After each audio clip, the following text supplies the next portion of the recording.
pakingirog. Kung sinasabi niya na patay na aking mahal, sige gusto mo.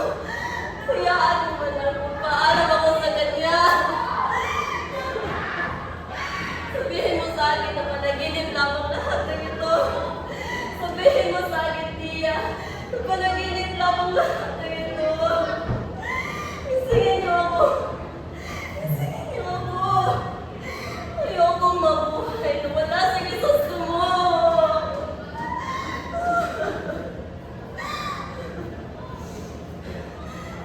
Kayo ay nakikiramay. Kayo ang pumatay sa aking mahal. Kayo ang pumaslang sa aking mahal at gusto mo. Tinato na siya na parang isang hayop. Wala ko yung puso. Subo kayo ng Diyos. Ngunit hangad niyo pumatay ng isang tao. Unong-klasang niyo yung kore. Utang na loob. Huwag niyo ako pinipigan. Utang na loob! Utang na loob! Huwag niyo na ako pinipigilan. Por favor. Ayoko nang tumahimik pa.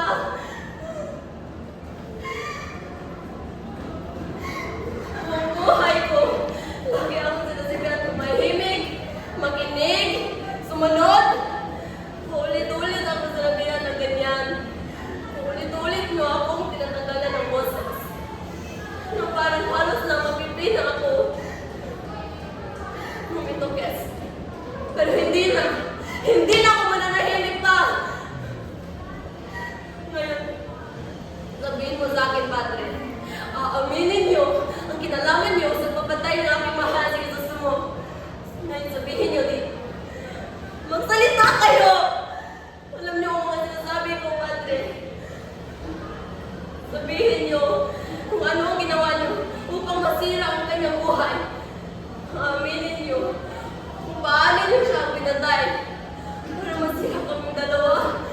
Thank you.